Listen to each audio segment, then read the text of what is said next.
Vamos a platicar sobre el pensamiento de Toni Negri, que lo vamos a estar relacionando con la cuestión electoral. Y a lo mejor a algunos les va a parecer que no viene al caso porque el planteamiento de él va mucho más allá de lo electoral. Y para eso, pues vamos a esperar a terminar la presentación y luego ya ustedes dirán qué tanto tiene razón este italiano en cuanto a su análisis que hace de la realidad, si está muy desfasado de lo que estamos viviendo aquí en América Latina, o si aporta y nos podría servir para el trabajo que todos hacemos, ya sea en la universidad o fuera de la universidad. Pues esa es la idea, presentar el pensamiento de Toni Negri en el contexto de las elecciones del 6 de junio y saber qué pasa. Empezamos con la presentación, por favor. La titulé Potencia de la Multitud, aunque no solo voy a hablar de ese concepto, sino en general del pensamiento de Toni Negri. Primero revisaré algunos conceptos, algunos términos, y luego iré al análisis de uno de sus libros, Goodbye Mr. Socialismo. Entonces empezamos, como siempre, con un poco de contexto, de biografía, para que no nos perdamos. Este pensador, Toni Negri, nació, como dice ahí, en Padua en 1933. Ya está bastante veterano. A ver, 67, 68, 88 años, ¿no? Tendría en este momento.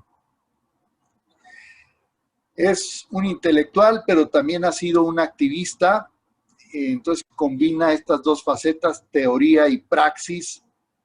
Muchos de los que estamos en las universidades, ahora que estábamos viendo lo de la medalla San Ignacio de Loyola, aquí en la Ibero León, decíamos, bueno, pues sí, tiene muchas cualidades intelectuales este candidato o esta candidata, pero le falta, dice el documento, la defensa de la dignidad de las personas y la promoción de la justicia social. Pues en caso de Toni Negri no le falta eso. Podría ser criticado a lo mejor por radical, pero no por ser un intelectual alejado de los problemas sociales. Fundó allá por el 69 esta organización Poder Obrero, Potere Operario, y fue miembro de Autonomía Organizada. Y hacia finales de los 70 lo quisieron meter al bote por considerarlo, bueno, sí lo metieron, pero sale, y mientras sale huye a Francia, pero luego se entrega para cumplir su condena porque se le consideró responsable del asesinato junto con otros de las Brigadas Rojas de Aldo Moro, aquel ministro italiano, 1978. Como dije, años después regresa a cumplir la condena y allí en la cárcel escribe ese libro importantísimo, Anomalía Salvaje, que es un libro sobre Spinoza, este filósofo holandés. Ha escrito también sobre Marx, tiene este libro 9 lecciones en torno a los Gundice Marx, más allá de Marx. Tiene algunos libros con Michael Hart, la trilogía sobre la globalización, el libro más importante es el Imperio, pero también es importante visitar el Multitud y Commonwealth. También escribió Poder Constituyente en 1994.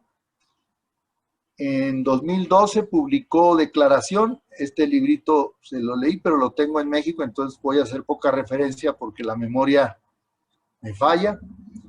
Y es autor de Goodbye Mr. Socialismo, que es el libro que voy a glosar al final de la conferencia, de la ponencia. Bueno, este es el contexto, esta es la biografía. Y vamos ahora a pasar a los conceptos.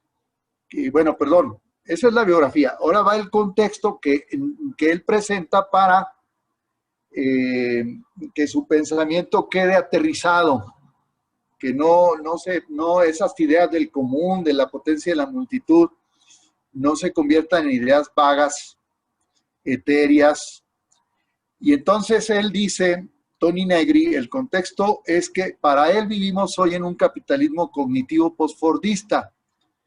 Esto es un poco, es discutible porque uno dice, no, pues en realidad seguimos en un capitalismo industrial y todavía no pasamos a un capitalismo donde la producción del conocimiento y de la información tenga la hegemonía. Y lo de postfordismo tiene que ver, obviamente, con la cadena de montaje en las armadoras, en las industrias automotrices. Estamos hablando de postfordismo, más allá de esa, por el proceso de automatización, pues la hegemonía la va teniendo la parte cognitiva en el capitalismo contemporáneo. Es un concepto discutible. Porque él y Michael Hart opinan que la industria no conserva hoy la posición hegemónica. Y aquí en México, en León en particular, pues vemos que la industria sigue ocupando cierta posición hegemónica. Por eso digo, es discutible. Ellos le conceden mucha importancia a la llamada producción inmaterial. Los que estamos en las universidades, pues nos sentimos identificados con él o con ellos porque la producción inmaterial es lo nuestro. Desde transmitir conocimiento hasta generar conocimiento, nos movemos en la docencia y en la investigación. Y también la biopolítica, estas dos, la producción inmaterial y la biopolítica, ocupan la posición hegemónica según Negri y Hart. ¿En qué consiste esta producción inmaterial? En producción de ideas, de información, de imágenes, esto lo digo para los arquitectos y los diseñadores que nos acompañan, de conocimientos, de códigos, de lenguajes, los literatos, pero también de relaciones sociales, los politólogos, los sociólogos, de afectos, los psicólogos, etcétera. Toda esta gente que está en la producción inmaterial forma parte de este capitalismo cognitivo postfordista. Y la tesis de ellos es que la privatización de este tipo de producción es muy compleja y difícil. Entonces allí el capitalismo no logra cooptar este tipo de producción, porque se le convierte en intangible, en etéreo, en inacible. Cobra importancia decisiva las nuevas tecnologías. En la pandemia lo hemos visto como esto, con una facilidad pasmosa, llegó para quedarse, el uso de las TICs, y se libera de ese modo al trabajador de las actividades pesadas, como serían las que se encuentran en la industria, en las fábricas.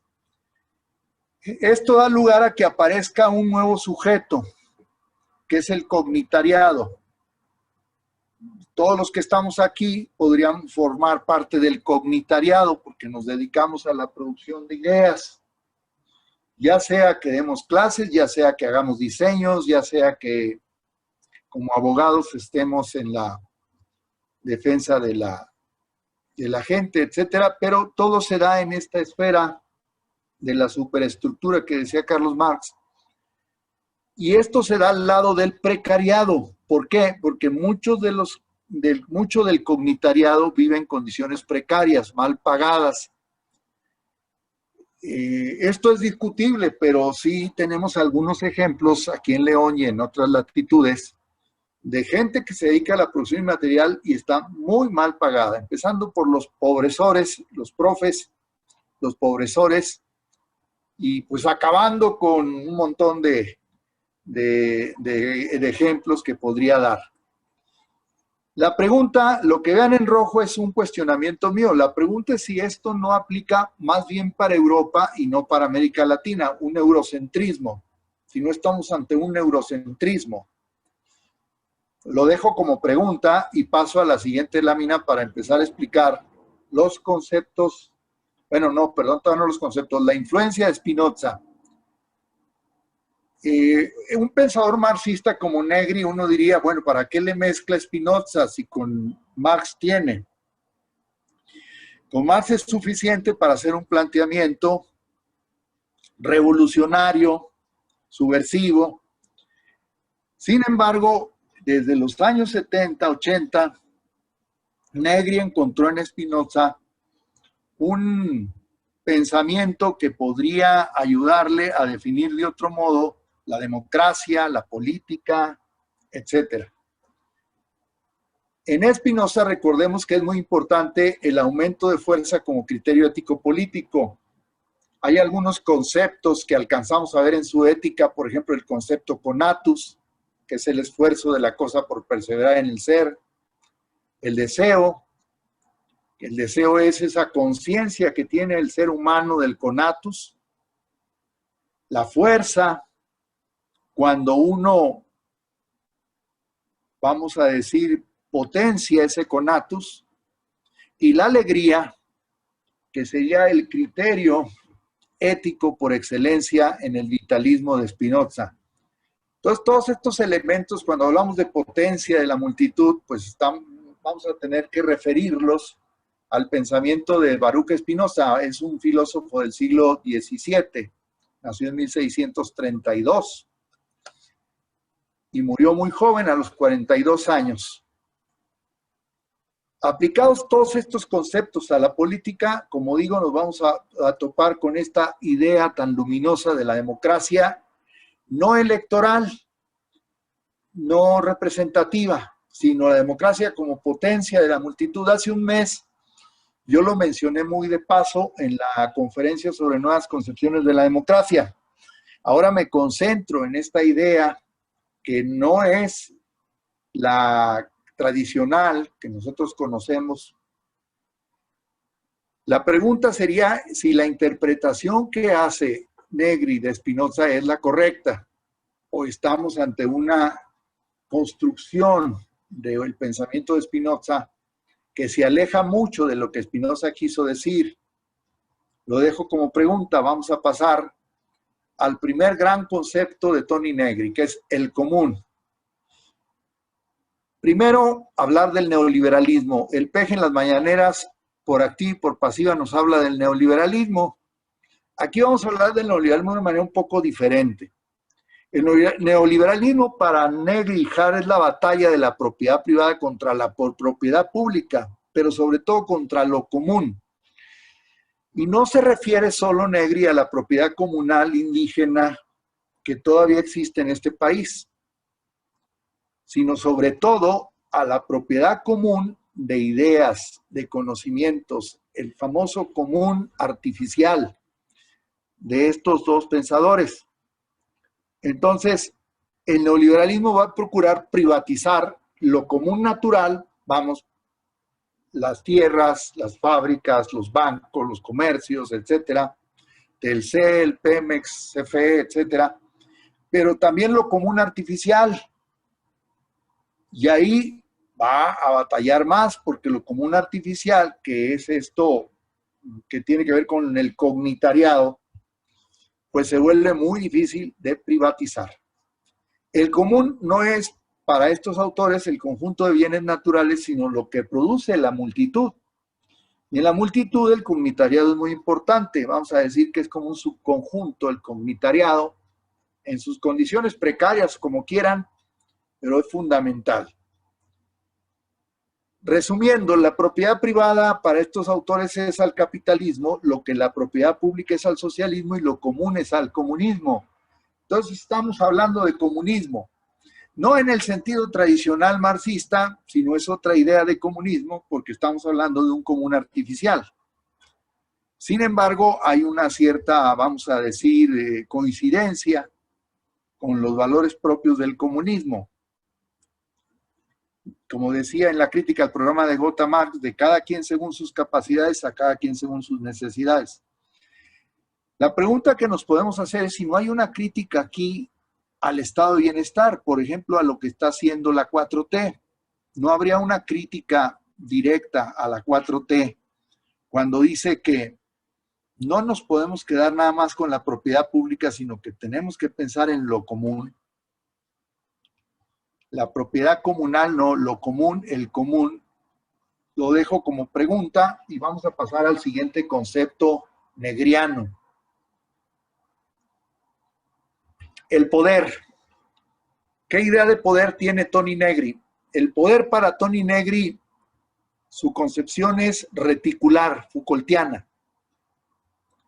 Toni Negri piensa que no debemos pensar que el poder está localizado ni en Kamala Harris, ni en Andrés Manuel López Obrador, ni en los que ganaron las gubernaturas, sino el poder está en todos lados, incluso donde menos lo esperas. Y esa potencia de los muchos, de la potencia de la multitud, constituyéndose funda un poder que es un poder como resistencia, obviamente. El poder de la multitud es constituyente. Uno piensa ahorita en lo que está pasando en Chile, los independientes fraguando la nueva constitución chilena, sepultando el pinochetismo. Podría ser una forma de potencia de la multitud eso que está sucediendo en Chile. Igual podríamos hablar de Colombia. La insistencia en la indignación, el rechazo y la rebelión tiene que traducirse en poder constituyente. Y entonces aquí hay la pregunta, porque Toni Negri y Hart, al plantear estas ideas, pues nos hacen dudar de si se está aspirando a la toma del poder o simplemente a cuestionar, como lo hace, por ejemplo, el zapatismo, el poder hegemónico. Obviamente el poder zapatista está concentrado en San Cristóbal de las Casas, en esa región. Sabemos que ahí hay toma del poder allí, pero es a nivel local, micro, no a nivel macro. Entonces ahí está la pregunta para entrarle ahorita en la discusión. Pasamos al siguiente concepto. Siguiente concepto es multitud. Multitud no es igual a vulgo o a plebe. No es la raza desorganizada, aunque tampoco es la raza consciente y organizada. Eso llama la atención, porque si fuera la raza consciente y organizada, perdería esa riqueza de la espontaneidad que es muy propia de la multitud. El concepto multitud hay que entenderlo como más amplio que clase o pueblo, pero no asimilarlo a masa. No es masa. Negri prefiere hablar de singularidad a hablar de individualidad, porque la singularidad es la individualidad en relación con los otros. No podemos pensar el individuo atomizado, fragmentado, sino en relación con los otros, y de esa manera participa en la multitud. La pregunta que me hago como crítica, ¿se propone con este concepto Negri la desorganización y el espontaneísmo? ¿No sería mejor seguir hablando de pueblo, de clase, en términos marxistas? Ahí está. Pasamos a la siguiente. Por fin, potencia de la multitud. En el prólogo a las propuestas que hicieron los académicos del Ibero León a los candidatos y que esperemos que Alejandra Gutiérrez tome en cuenta, hablábamos de potencia. No, sí, Alejandro, no te rías, es que sí queremos que las tome en cuenta, las 15 propuestas. Incluso tenemos pensado un diálogo, no era exactamente con ella, sino con quien ganara. Pues ganó ella, pues el diálogo será con ella.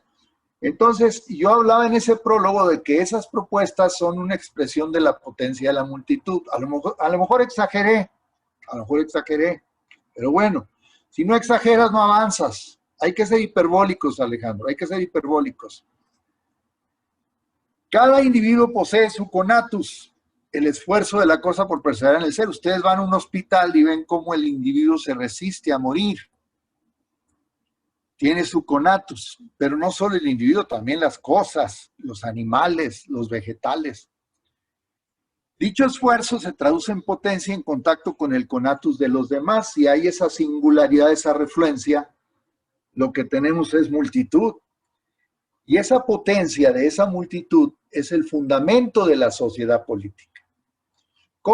Aquí los politólogos pueden contradecir a este compañero Negri y a sus seguidores contra las concepciones contractualistas. Por ejemplo, Hobbes, que es uno con los que dialoga Spinoza en el Tratado Político, Hobbes nos habla de un pacto que hacemos donde le cedemos nuestro poder al soberano. Negri no estaría de acuerdo porque el poder de la singularidad del individuo no lo debe ceder, es tuyo, no lo debe ceder a nadie. Ni siquiera en el contrato social rusoniano, que no le tocó a Spinoza leer, que obviamente es posterior, pero tampoco en el Leviatán de Hobbes estaría de acuerdo Spinoza y Negri. Y también está en contra de fundamentar en el justnaturalismo, mi querido Alejandro Tejeda, la sociedad política. La ley natural, con todo respeto, no es el fundamento de la sociedad política, sino la potencia de la multitud. Y la democracia es la forma de gobierno que representa la plena realización de la potencia de la multitud. O sea, quiere decir que en otras formas de gobierno, incluyendo la monarquía y la aristocracia, que las glosa Spinoza en el tratado político, hay potencia de la multitud, pero la plenitud de la potencia está en la democracia. Eso no se nos debe olvidar a los que tenemos vocación democrática. La pregunta, ¿la institucionalización en el Estado resta fuerza a la multitud? Esto dicho con aquella sociología que dice que los movimientos cuando se institucionalizan pierden muchísimo de su riqueza y su carisma. Bien, pues lo dejo para la discusión. Vamos a pasar a la siguiente. Son algunas ideas que repiten un poco lo que ya expuse, pero que recupero de este librito con este título tan sugerente, Goodbye, Mr. Socialismo. Porque por lo que está diciendo Negri es, yo no soy socialista. En todo caso, soy comunista. La crisis de la izquierda y los nuevos movimientos revolucionarios. Y empieza diciendo que 1989 es un gran año. Equivale a 1968. Caen los muros. O sea, un izquierdista como Tony Negri ve el 89, la caída del muro de Berlín, como algo positivo, porque muchos lo ven como algo negativo. Murió el socialismo, ahora ya triunfó el capitalismo y se acabó. Y critica en ese libro al estalinismo como la dictadura de la mayoría y la desaparición de las libertades, que coincido yo plenamente con él. El estalinismo, propiedad pública en todo caso, se caracterizó por la represión y la desaparición de las libertades. Estaba viendo el otro día en Netflix una parodia sobre la muerte de Stalin muy simpática, que la recomiendo, porque más allá de la parodia lo que hay es una realidad. Los inventores del Internet, dice Tony Negri, son más socialistas que capitalistas, porque en esa red, pues en estas redes sociales, pues todos participan, hablan, dicen, gritan, denuestran al adversario, descalifican, etcétera. En los chats que todos tenemos, nuestros chats, ahí hay muchísimo de eso, pero en Facebook o en Instagram o en Twitter, ahí es donde se ve en plenitud esto del socialismo del que hablan estos autores Tony Negri y Michael Hart. 1968 fue la posibilidad de producir riqueza y libertad. Y así hay que ver 1989. La pregunta es si ellos dicen que el comunismo es la única alternativa al posmodernismo. La pregunta es si es la única alternativa, si no deberíamos de pensar un poco más conservadoramente que la socialdemocracia del estado de bienestar es la única alternativa al posmodernismo u otros regímenes políticos, incluyendo las teocracias islámicas de Irán y de otros países de Asia. Pasamos a la siguiente. El socialismo real cometió un grave error, confundió lo común con lo público.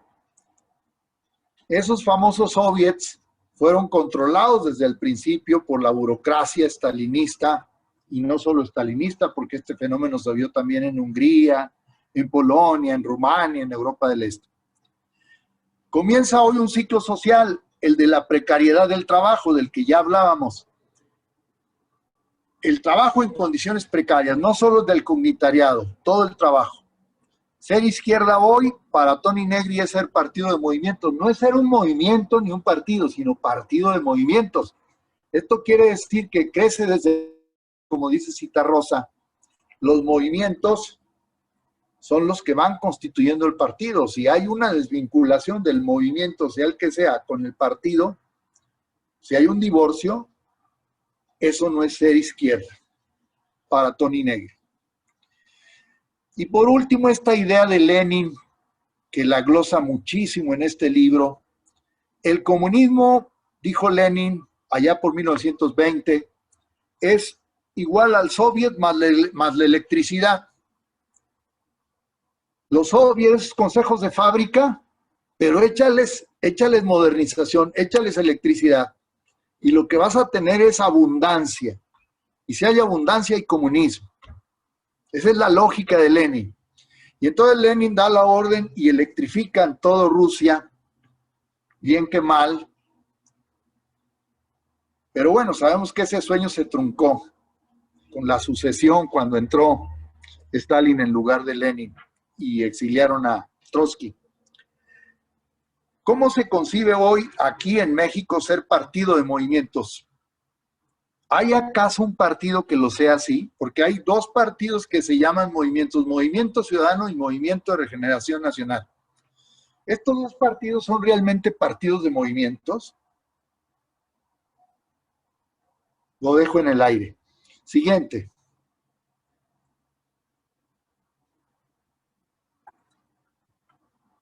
La nueva izquierda hoy es producir libertad y gestionar lo común. O sea, no vamos a caer en el estalinismo y castrar las libertades de los ciudadanos, sino se produce libertad y se gestiona el común o lo común. Y vamos a pasar del comunismo del capital al comunismo de la multitud. El comunismo del capital, esa hegemonía que tiene sobre todo el sector financiero del capital sobre nosotros. Aquí hay varios tarjeteros que han estado en problemas con la tarjeta de crédito. Y ahí es donde el comunismo del capital se los ha, ¿cómo se dice?, arreglado, se los ha comido. Porque el comunismo del capital lo que busca es subsumir la multitud. Y la multitud debe tener esa libertad. El concepto multitud, ya dijimos, subsume al de clase y es diferente al de proletariado revolucionario. La pregunta ¿es posible hoy hablar de comunismo de la multitud? ¿O son utopías de Negri? Pasamos a la siguiente.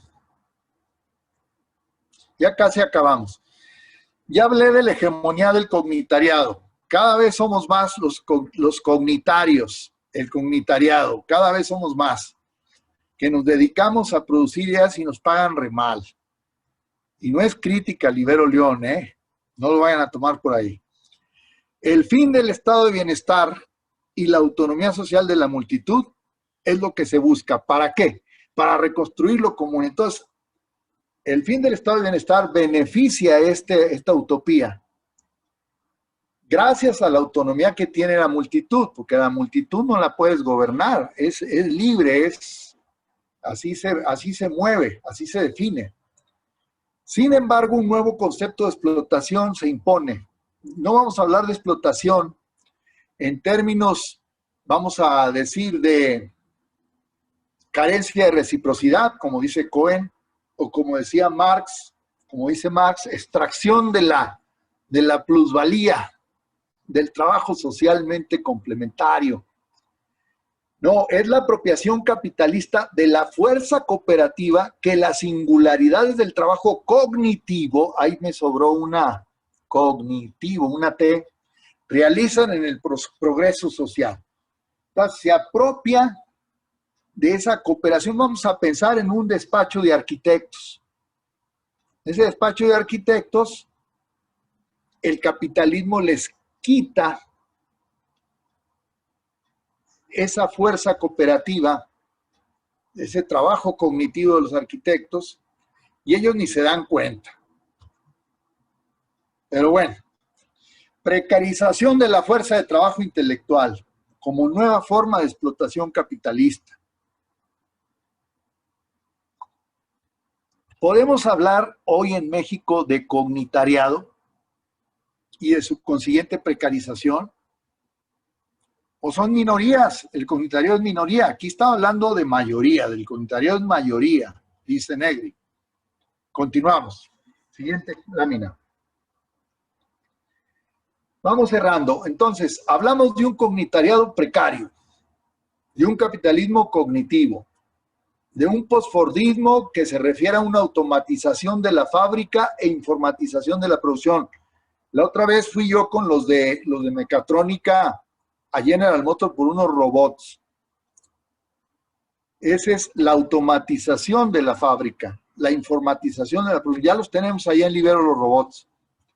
Son unos armatostes impresionantes. Luego me dijo Juan Flores, ten cuidado porque esos robots son asesinos. Ah, caramba. Entonces hay que saber manejarlos. Entonces ahí están los robots para que no nos maten, pues ahí los tenemos arrumbados. En fin, ya los usarán los alumnos, no crean que se van a quedar ahí.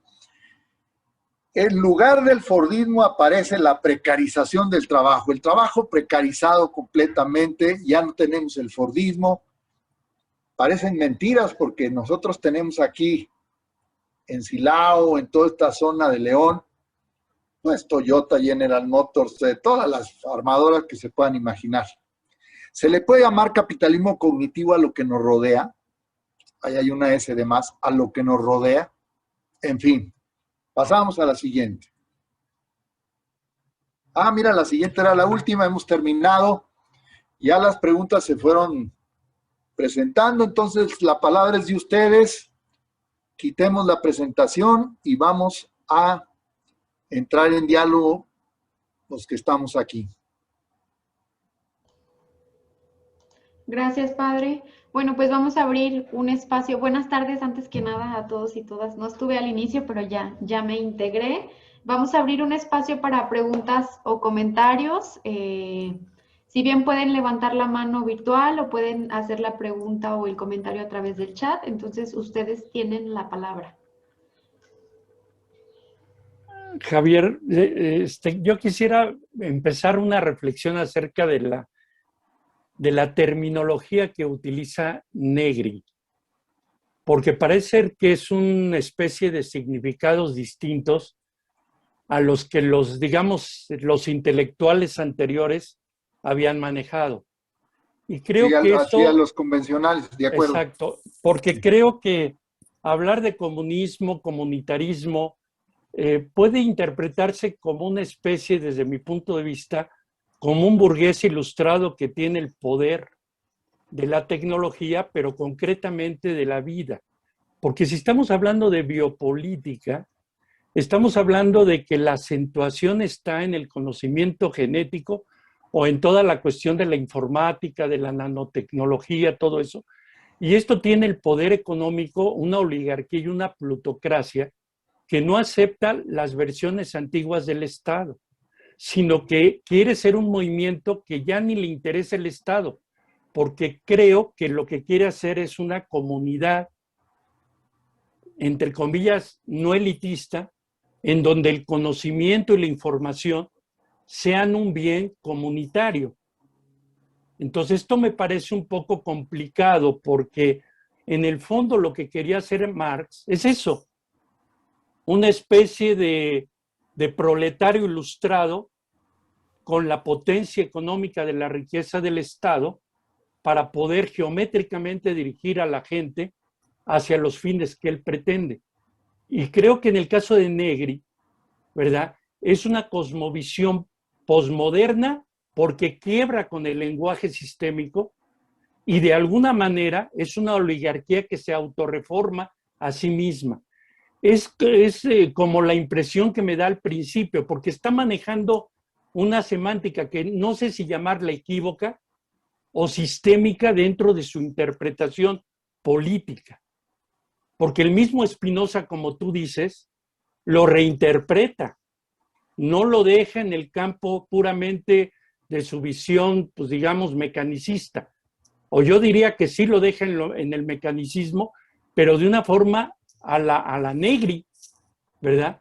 Como que lo ubica otra vez en un contexto de oligarquía y de plutocracia posmoderna, ya ni siquiera yo diría moderna, posmoderna, y no quiere apropiarse del Estado, parece ser, sino quiere ser un movimiento, ¿verdad?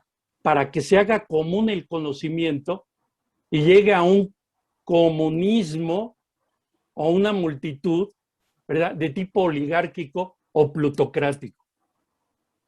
Gracias, Alejandro. ¿Alguien más? Por ahí Hugo Tapia tiene su mano levantada. Gracias, Javier, excelente exposición.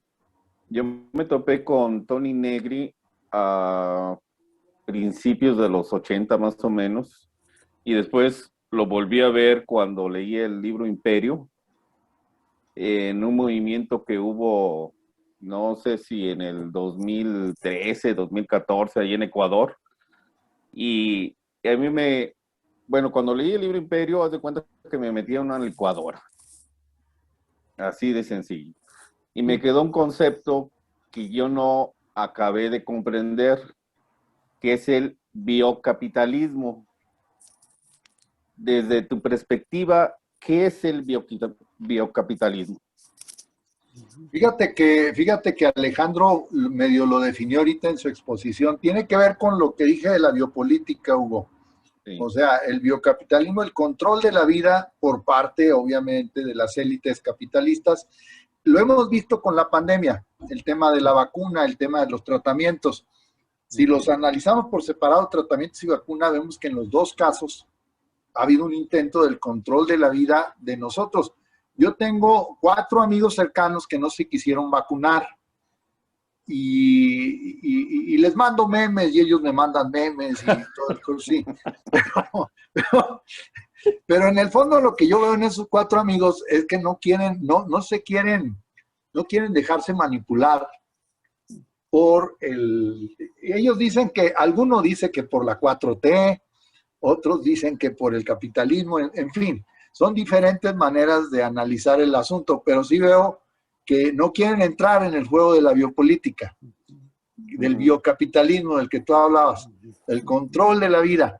Y a medida que pasen los años, cada vez la biopolítica se va a ir acentuando, ¿no? Sí, sí. Porque la biopolítica, aquí lo dijimos hace como un año, cuando empezó la pandemia, tuvimos una charlita sobre la biopolítica, y empezó allá con aquello de vigilar y castigar de Foucault y los panópticos y todo eso.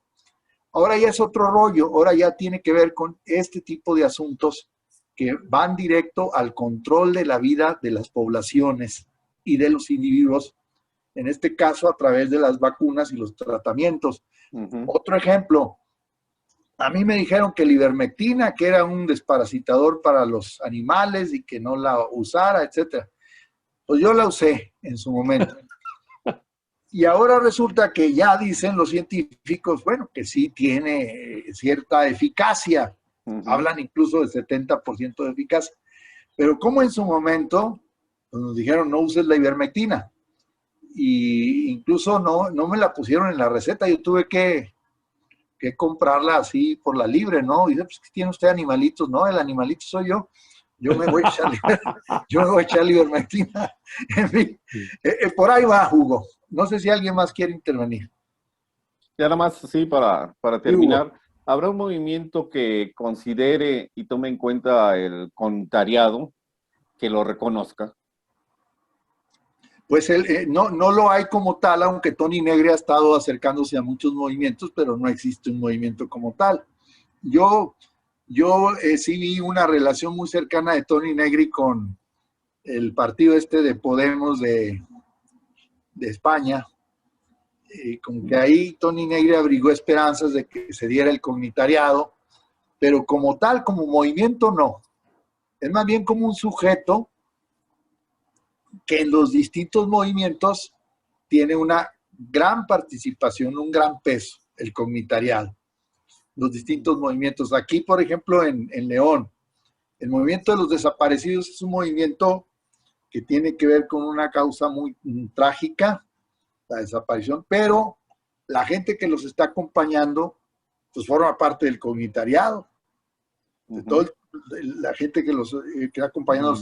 En fin, no, como movimiento, yo no lo vería como movimiento, lo veo más bien como un sujeto que si pasa lo que dice Alejandro, que si hace que el común sea eso, de todos, pues se va a dar un cambio en la sociedad. Pero todo esa contracorriente, y como puso aquí, miren, aquí lo puso muy bien Jorge Reza. Jorge Reza puso, la estrategia viene de abajo, la táctica está arriba, Tony Negri. Eso es, o sea, la estrategia está abajo, ¿no? Ahí es, pero ya en la táctica, pues sí, se da acá en las arriba. Entonces, yo así lo vería, no tanto como un movimiento, sino como un sujeto que lamentablemente vive en condiciones precarias, que gana muy poquito, está muy mal pagado. ¿Alguien más? Gracias. Gracias, padre. Gracias, Hugo. Vamos a ver si alguien más tiene algún comentario, alguna inquietud. Javier, Jorge Reza. Adelante. Sí, mira, gracias por compartirnos esta frase que por ahí les transcribí en el chat, pues es me parece que es, bueno, para mí fue una de las ideas centrales de este video que nos recomendaste ver de Tony Negri, ¿verdad? En esta charla con Pablo Iglesias. Entonces, me parece un concepto central, no menor, por eso lo quise compartir en el chat. Por ejemplo, esta idea de que la estrategia viene de abajo, la táctica de arriba, es decir, de abajo de estos movimientos, hablando de México, de los desaparecidos, las familiares de los desaparecidos, los profesores protestando, las mujeres alzando la voz ante los feminicidios, etcétera, pues de ahí debería venir la estrategia, ¿verdad? ¿Cuáles son las prioridades? ¿Cuál es el proyecto de nación? ¿Hacia dónde queremos ir? ¿Qué es lo importante? Y ya luego, digamos, la élite política tendría que articular todas esas iniciativas de tal forma que puedan traducirse en respuestas y acciones que vayan garantizando las justas demandas de estos grupos o de estos movimientos o de estos colectivos, ¿no? Entonces, yo recuerdo por ahí en el último tramo del sexenio de Peña Nieto, hubo represión a los profesores, ¿verdad? A los normalistas. Fue muy sonado el caso de Oaxaca, de Nochistlán. Y lo que hizo López Obrador muy inteligentemente, pues no, me parece, no lo critico, pero me parece que no fue abanderar esas causas, sino montarse en el movimiento, ¿no? Y es muy diferente la táctica, pues, es decir, supo aprovechar esa coyuntura para capitalizarlo políticamente. En el caso de América Latina, tú lo mencionabas en Chile, ahora en Perú, ganó las elecciones en Perú un profesor, ¿verdad? Un sindicalista, una persona, digamos, que viene de abajo, y fue, para mí, mi lectura es que se le dio carpetazo, se dio un golpe duro, se dio un puntillazo a este proyecto neoliberal, pues, ¿verdad? Pero así como en el caso de Perú, lo estamos viendo en Chile, ya lo mencionabas tú con esta nueva constitución, etcétera, ¿verdad? En otras latitudes también lo estamos viendo. Entonces yo creo que este concepto de Tony Negri aplica muy bien para el caso de México y veo que también para el caso de América Latina tendría como mucha aplicación y podría resultar como muy, muy viable esta idea de estrategia y táctica, ¿verdad? En fin, es un pensamiento. Gracias.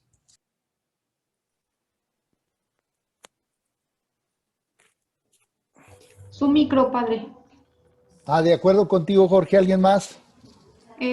Está José Antonio Farías y Otón con una pregunta en el chat. Le cedo el micro a José Antonio. Sí, buenas tardes. Gracias. Buenas tardes. Bueno, yo a bote pronto con B chica porque estamos en tiempo de votaciones. Y no vi el video, no pude verlo y no conozco bien al autor, pero me siguen hablando bien las viejas epistemologías y conceptos del capitalismo y del marxismo y sus desarrollos para entender el capitalismo internacional. me siguen explicando bien lo que está pasando en, por ejemplo, lo de las vacunas, la concentración de la producción y centralización tecnológica en las farmacéuticas, las grandes ganancias capitalistas, la plusvalía, la explotación del trabajo.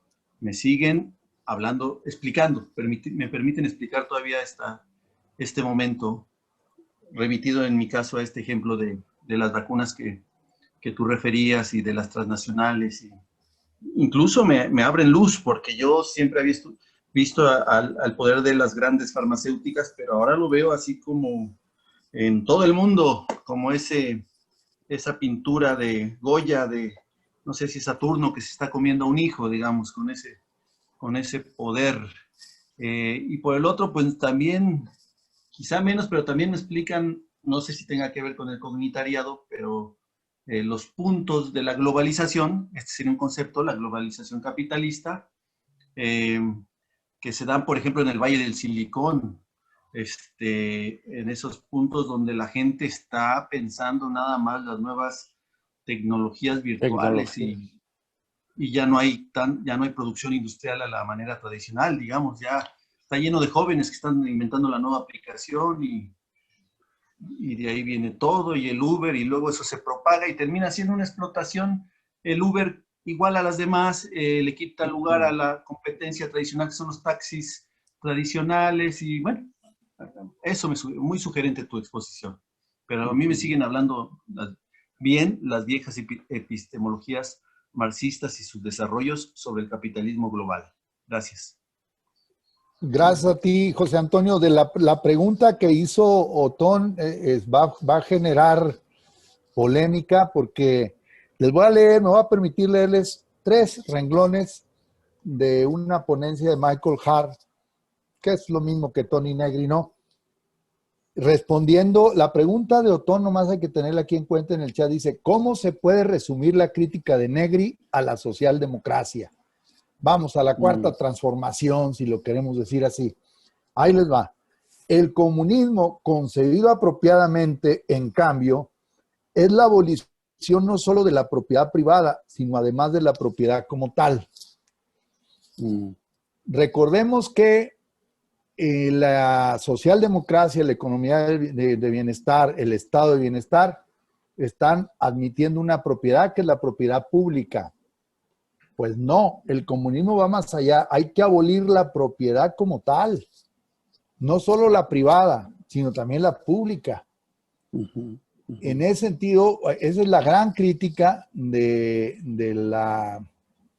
Tony Negri. Vamos a la socialdemocracia del estado de bienestar. O sea, porque luego, ¿en qué se convierte Pemex y en qué se convierte la comisión? En una propiedad privada, Pues de sí, los políticos. Los de los políticos, de Romero Claro. de Champ, tu amigo Romero de Champ.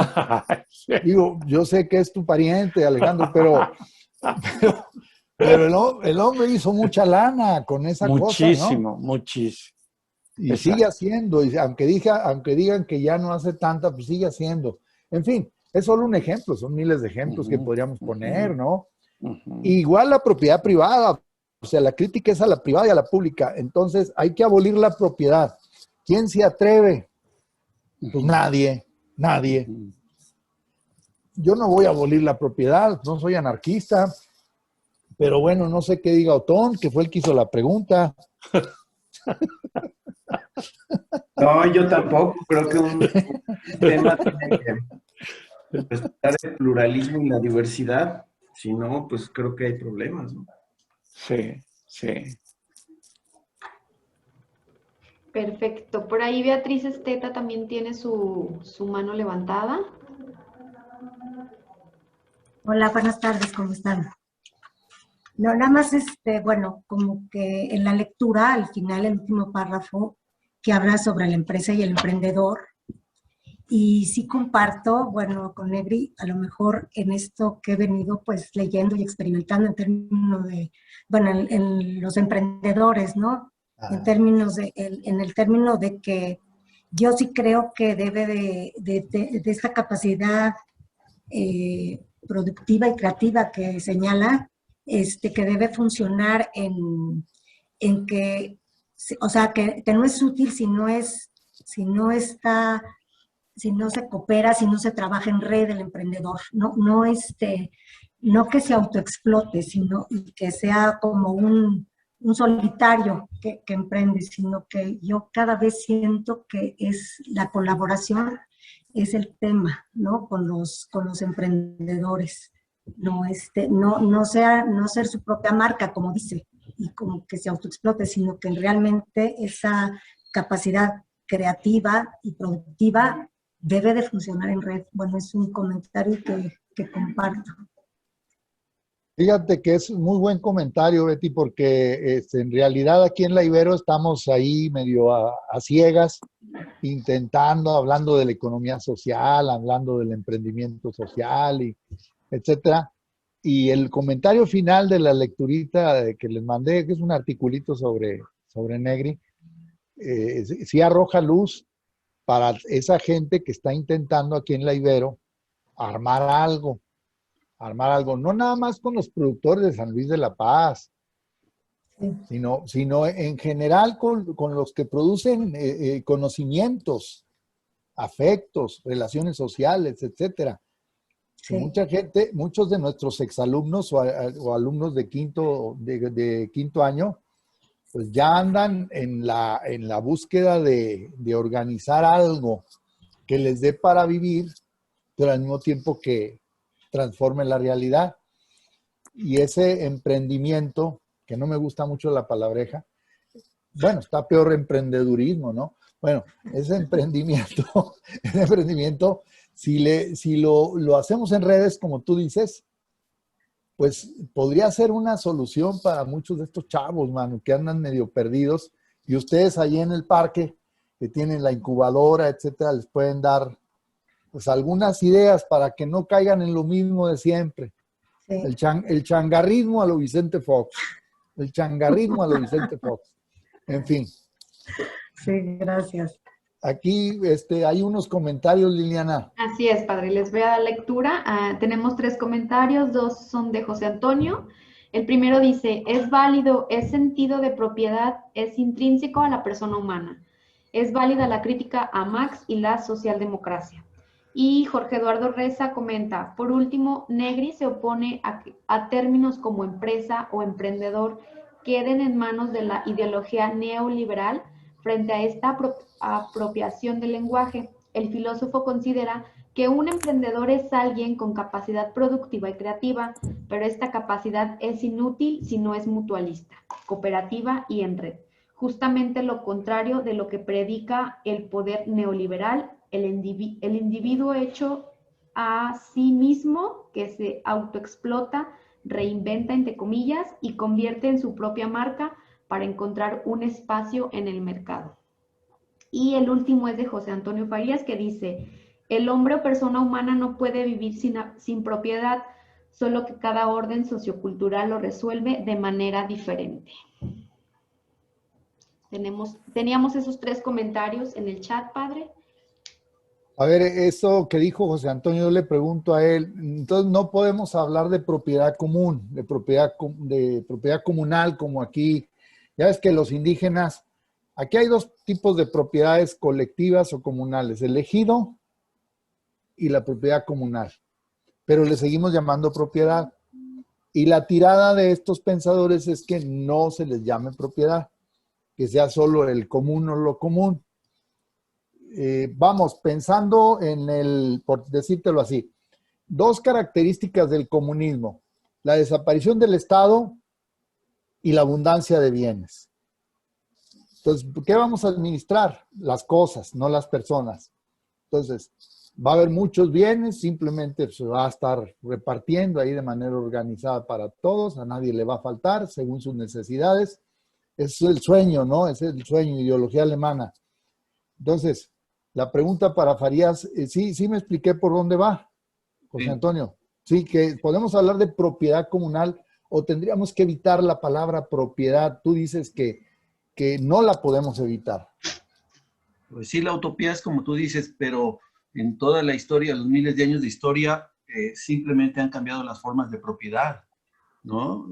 En la antigüedad, antes, si es que existía el comunismo primitivo, que dice Engels, en el feudalismo, la propiedad de la tierra, la comunal, sí, la comunal, la colectiva, la privada, no sé qué otras puedan venir a futuro, pero mi tesis es que es utópico y es irreal pensar en que el hombre no puede tener un sentido de propiedad, aún en ese mundo de abundancia que dices, habría alguna forma de propiedad, a lo mejor la cognitiva, porque ya todo el mundo tiene sus necesidades materiales satisfechas, a lo mejor tiene la propiedad colectiva de los medios de producción, y a lo mejor hay otro orden de propiedad, la cognitiva, yo inventé esto, yo creé esto, soy el creador de esta idea, un poco asociado con la propiedad intelectual también, que es entonces esa es mi tesis, de que no puede, se resuelve socialmente, históricamente, Marx hablaba de modos de producción, pero yo pongo ahí órdenes socioculturales de manera diferente, pero siempre va a estar el sentido de propiedad acompañando a la persona, como el sentido de religiosidad, como el sentido de jerarquía, ¿no? Hablando del Estado, nunca va a dejar de haber jerarquías en un grupo, psicológicamente se van a armar esas jerarquías, llámesele a esa estructura Estado, gobierno o dirección del grupo o algo. Regresó Ramiro Valencia, no sé si quiere decir algo. Sí, por aquí ingresó ahorita hace unos segundos. Se había ido a ver si no le habían robado sus bienes, sus propiedades, pero ya está con nosotros. Aquí tengo una pregunta, Javier. Bernardo, adelante. A ver, conociendo que Tony Negri es uno de los filósofos más controvertidos de la segunda mitad del siglo XVIII, y que tú... 20, 18 no, 20. 20, perdón. Como sé que tú lo has estudiado mucho, independientemente si nos alineamos o no a su política, a su filosofía, es indudable también conocer y valorar que él valora sus contribuciones en lo que respecta al diagnóstico crítico del pensamiento liberal y democrático. No lo podemos soslayar. En tu apreciación, en este contexto de la democracia que vivimos actualmente, ¿cómo puedes tú valorar hasta dónde ha permeado o no en nuestro México este filósofo? No, pues prácticamente nada, Bernardo, no ha influido nada. Si acaso en el zapatismo un poco, porque sí, él tiene varios escritos sobre el zapatismo, él ve así el zapatismo como una gran utopía, etcétera, etcétera. No sé, digo, si por ahí vaya tu pregunta, pero aquí en México su influencia es prácticamente nula. Okay, no, pues, sí. Gracias. Ahora, yo lo veo en positivo, porque pues sí te hace pensar que no te quedes en lo de siempre, ¿no? En lo de siempre, el estado de bienestar, la socialdemocracia, etcétera, sino trates de mirar un poquito más allá, y eso yo lo veo positivo, pero sí su pensamiento aquí en México no ha pesado, no tiene. En España sí, fíjate, en España sí, por el partido Podemos. Ok.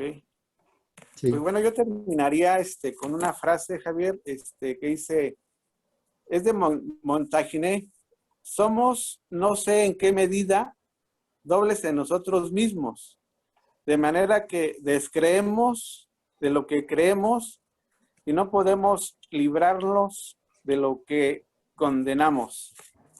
Es una frase de Montaigne, y agradezco tu invitación y saludo para todos los que están conectados ahí contigo. Ya sabes que desde Oaxaca, mis saludos y mis respetos para ti. Gracias. Oye, ¿podrías leer otra vez la frase de Montaigne? Que está sí. Dice, somos, no sé en qué medida, dobles en nosotros mismos, de manera que descreemos de lo que creemos y no podemos librarnos de lo que condenamos.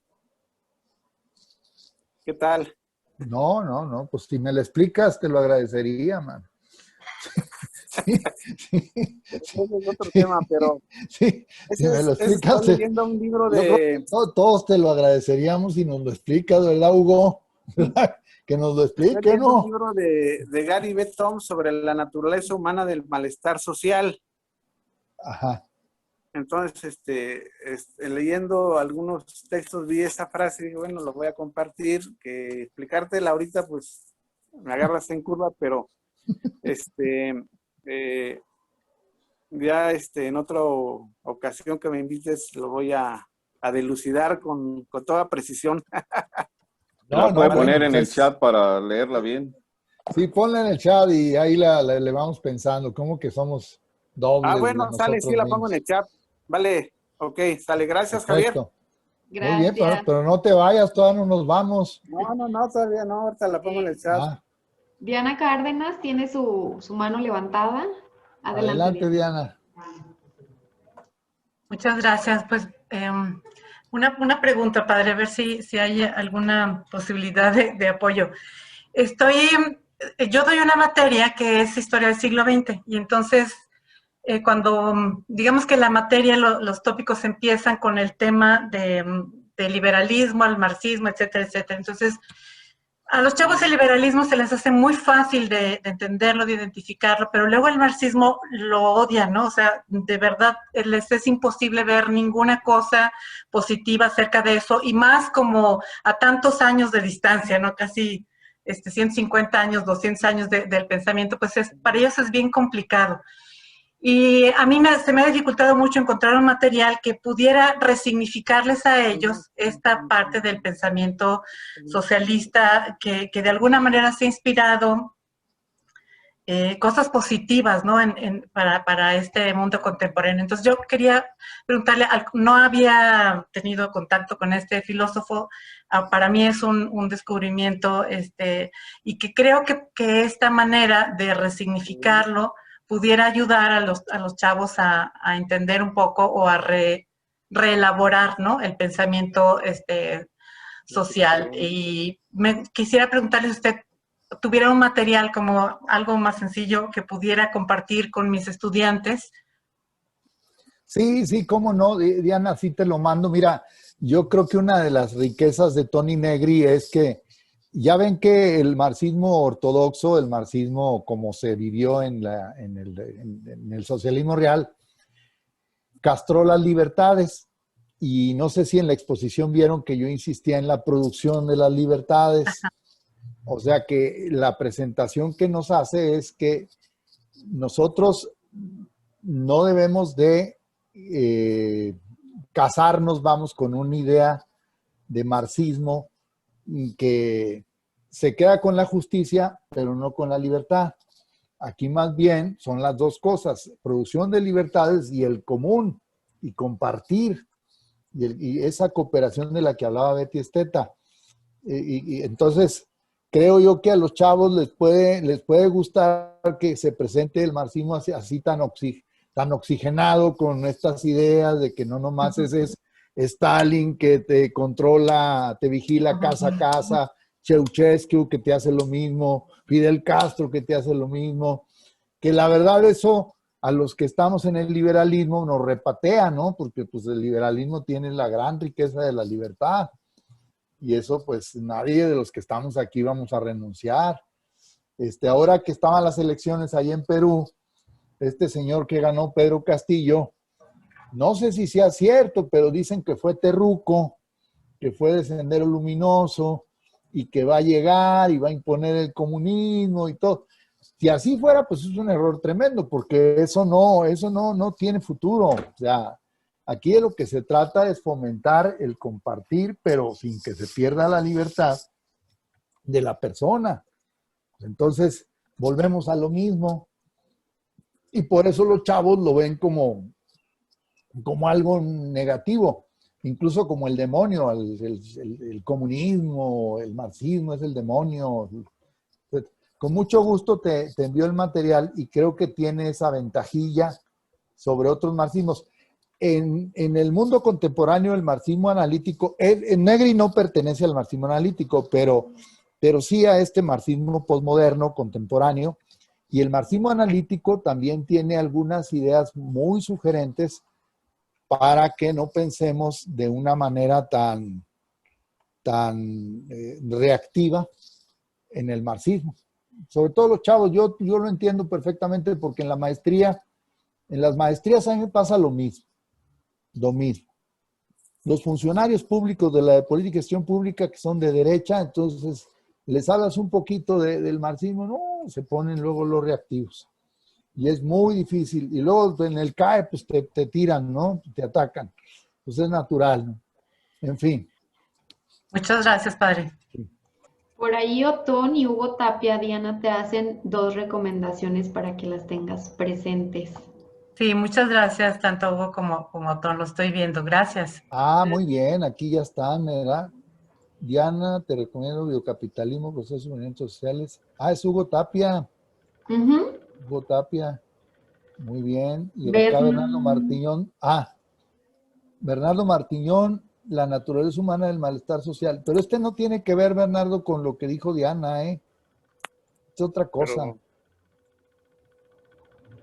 Los de Hugo sí, pero el tuyo es otra cosa. El libro La naturaleza humana del malestar social. ¿A poco habla del marxismo? Un poco. Un poco. Está bien. Bueno, pues hay que Diana lo revise si le sirve. Muy bien. Gracias. Pues no sé si alguien más tenga algún otro comentario. En el chat, pues ya son todos. Y creo que ya es todo, padre. Entonces, pues es así como hemos llegado al final de estos diálogos de filosofía. Agradecemos principalmente pues al padre Javier y también agradecemos la asistencia de cada uno de ustedes. Y pues bueno, la sesión fue grabada para que después la compartan con sus compañeros o personas que no pudieron asistir. Muchísimas gracias a todos y buen provecho.